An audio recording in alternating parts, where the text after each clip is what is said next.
Hey everyone, welcome to my YouTube channel and welcome to another video. This video has been long due but I'm finally here. I am going to talk all about my wedding outfits. I am going to basically break down all of my wedding looks for all of you. So if you are planning your wedding or you just want to jump on this journey with me, this video is going to be a lot of fun as well as very nostalgic for me. If you are interested, then please keep on watching. Before we get into actually discussing my outfits, you need to know two things about me. Number one is that I am an obsessive planner, so I need to plan everything to the T. And number two is that I am a very instinctive shopper. I wouldn't scout a lot. You wouldn't see me going to like 10 different places and like looking for options. If I like something, I will just buy it. Let me talk about a generic framework that I had in mind while deciding my outfits. First one being the theme of the event. It just made it super simple to categorize and classify different kinds of outfits for each and every theme. The second question that I would ask myself is what kind of vibe do I want to go for that particular outfit. It could vary from bold, classy, elegant, beautiful to traditional. The third question that I would ask myself was, does that style look good on me? I think being your confident self on your big day is the most important.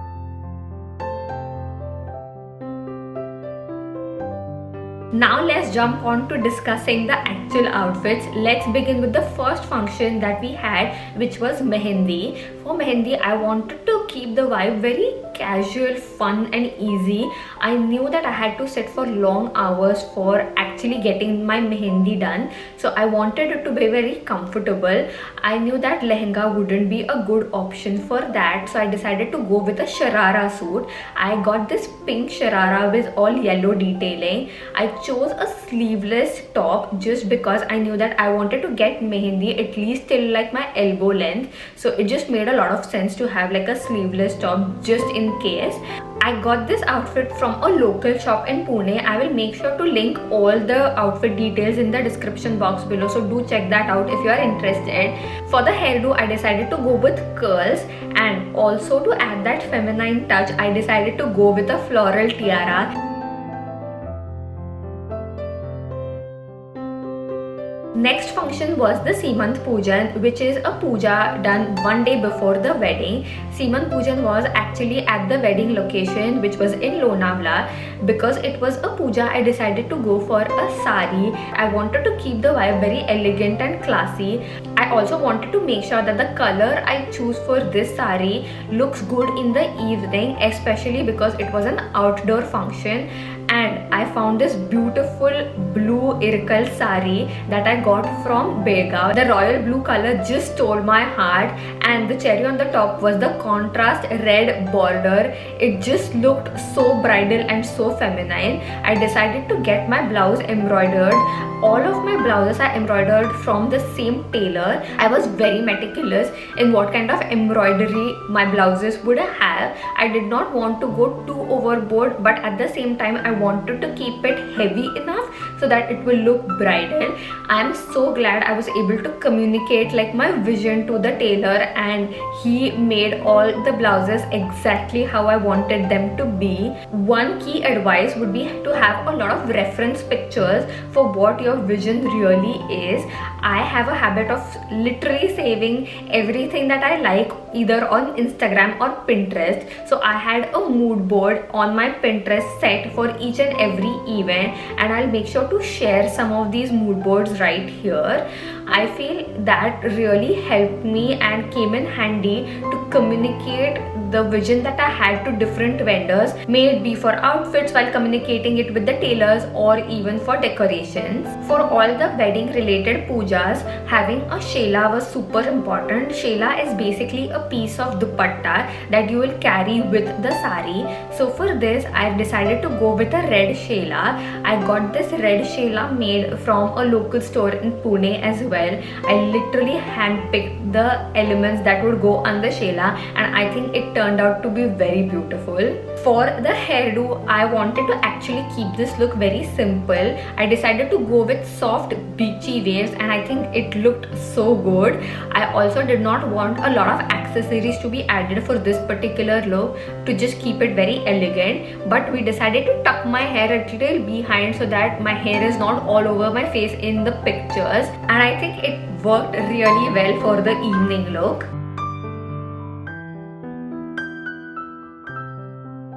Following the Seemanth Pujan was Sangeet. Sangeet was probably one of my favorite events.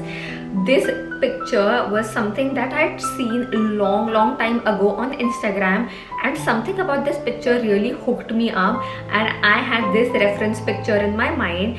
I also wanted to go with darker colors since this function was also in the evening, but I wanted my and Advait's outfit to exactly match as if they are made from the same fabric. So, funny story, 1 year before the wedding, after our engagement, I visited the Manyavar store, Mohe, which has all the bridal collection. They have a beautiful collection of lehengas, and I instantly liked this one royal blue color lehenga. But very unlike me, I decided not to buy it for some reason. Then I come to the US, and Advait and I just visited Chicago for a trip, and we saw a Manyavar store in Chicago. So we decided to go and check that out. Even in that store, I saw the exact same lehenga, and I thought I should just maybe buy it. So I told my sister back in India to just go and get it from the Pune store, and she got that lehenga for me, and that was supposed to be my Sangeet lehenga. But when I reached India just before the wedding, I decided to try that out. It actually looked very pretty and beautiful. No complaints whatsoever about that. The fitting was perfect. It just looked very pretty. But for some reason, I just did not feel that that is like a bridal Sangeet lehenga, if you know what I mean. Also, my sister was somehow not happy about that lehenga. Even she kept saying that it doesn't look very bridal enough, and she was not completely on board with that either. 2 weeks before the wedding, I tried that lehenga out again to practice some of my Sangeet dances. And I just realized that the lehenga did not have that flare and flow that you would really expect from like a Sangeet lehenga, and that kind of took me back. So I started thinking if I should even consider another outfit, but it was literally 2 weeks to the wedding, and I was so nervous and afraid to even say that. But finally I decided to talk it out to my sister and mother, and we decided to check other outfits out. We decided that this lehenga could be used for someone else's wedding, but for my Sangeet I should consider other options. So my sister and I, we went to a store called as Petals in Camp in Pune itself, and we started looking for other options. But the catch here was that I was now tied to a color, because Advait's outfit was all ready and it was like blue in color. So basically I had to only see lehengas which were like blue in color, which even limited my options altogether. But miraculously I found another lehenga which was blue in color in Petals, and I fell in love with it. This was the video that I took while trying the lehenga out, and my sister and I was so relieved to find this one. It looked so pretty. It had that flare and flow, and we just decided to buy that, and that actually became my Sangeet outfit. I'm so glad I took that decision because it was a game changer. It looked very pretty with Advait's outfit as well, and the pictures turned out to be so beautiful. For the hairdo, I decided to continue with the beach waves that I had for the Seemanth Pujan look, but I also knew that I wanted to play around with some hair accessories. My makeup artist got these teeny tiny blue butterflies. They looked so cute, so we decided to use those as hair accessories all over my hair, and it just looked so pretty.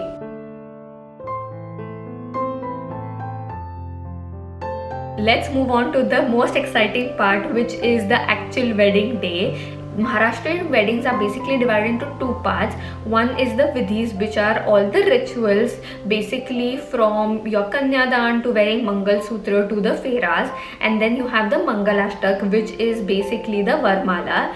For the vidhis, I was very clear on one thing. Ever since I remember, I always wanted to wear a Nawari sari. I wanted to keep this look very traditional, very Maharashtrian, but also at the same time give my own touch to it, if that makes any sense. After the engagement, we started scouting for a few sarees for my wedding. We went to the first store, which was Pallod in Pune, and I saw this beautiful paithani which was in pink and golden color, and I instantly fell in love with it. I was like, this is it, this is my wedding sari. So I literally bought my sari within 15 minutes of actually starting to shop for my wedding, which was insane, and I don't regret that at all.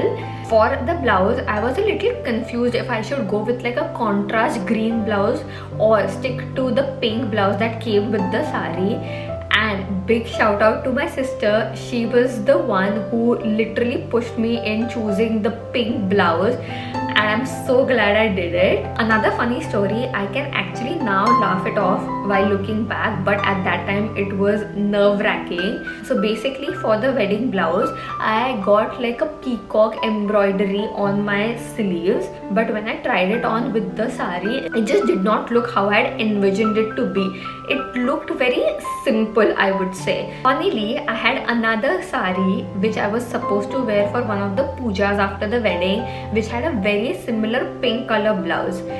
My sister and I just decided to give it a shot, so I tried that blouse with my wedding sari, and it actually looked so much better, so beautiful. It just matched perfectly and it looked so bridal, so we decided to actually use that one instead. So yes, I was actually wearing a blouse which was not meant to be for that sari on my wedding day, but I'm so glad that everything fell in place.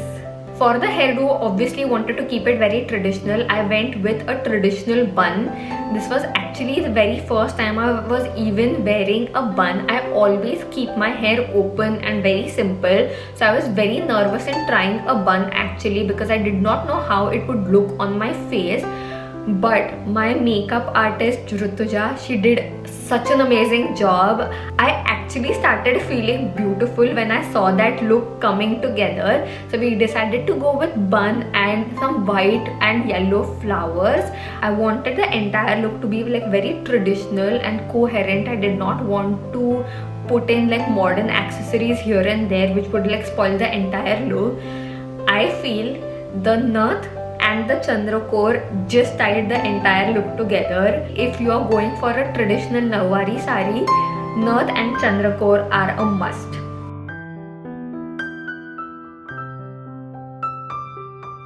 Moving on to the Varmala outfit, I wanted it to be very different from the traditional Maharashtrian Nawari look. I decided to go with a Kanjivaram sari. Also for our Mangalashtak, we have to get like a yellow sari which is given to us by our mama. So I decided to go with this beautiful yellow golden sari with a broad pink border. But the highlight of this look, in my opinion, was the blouse. This was the reference image that I had in mind stored on my Pinterest, and I got the exact same blouse made. I went above and beyond to make sure that it exactly matches my reference picture, right from actually getting like a netted piece of cloth for the back, and I think it just like stole my heart. And the good part is that I can reuse this blouse in so many different ways.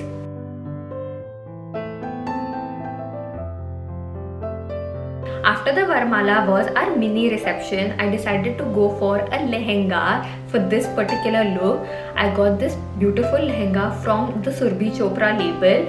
It was somewhere in between like lilac and pink. I cannot exactly explain what color it was.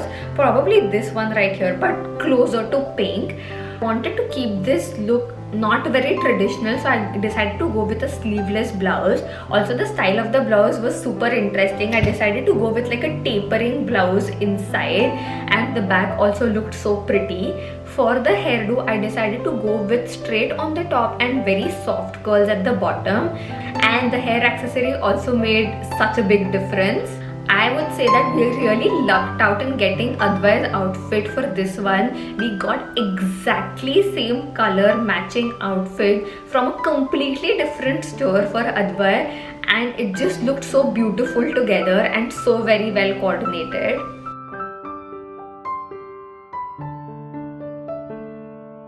Last but definitely not the least, let's talk about reception. We had our reception in Pune, and for this one I wanted to go for a very modern look. I also wanted to incorporate red in one of my outfits, and I thought reception would be the perfect choice just because Advai was also going to wear a black tuxedo, and I thought red and black is such a classic combination. I got this lehenga from Surbhi Chopra as well, and I decided to go with a full sleeves blouse. I don't know what is it about like full sleeve blouses that really draws me in, but I feel it really looks good on my body personally. It just gives a nice structure to the body, so I decided to go with full sleeves. For the hairdo, I decided to go with a straight hair look and wear a silver headband which will just give that princess vibes. And that's basically it for this video. I had so much fun discussing all my wedding looks with all of you. If you have any more questions, do leave it in the comments down below. If you have made it so far to this video, leave this emoji in the comments. If you like this video, don't forget to like, share, subscribe to my channel below, follow me on my Instagram, and I shall see you very soon in my next video. Until then, bye.